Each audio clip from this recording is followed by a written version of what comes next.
In this video, I'm going to give you the answer to this question. The question is, at what monument did President Reagan famously say, "Tear down this wall"? Well, I'll give you the answer for this question, and the correct answer for the question is Brandenburg Gate. Well, that's the answer for the question. Brandenburg Gate. Well, that's the answer for the question. Hi, thank you so much for watching this video.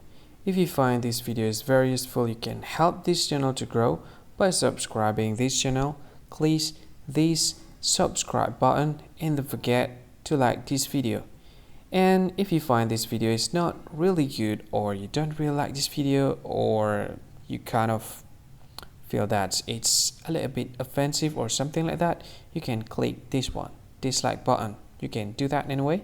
And if you want to share this video with your friend, you can share it by clicking this share button, and you can share it to any social media that you wish that is currently available at this time, like Facebook, Twitter, LinkedIn, and many others, right?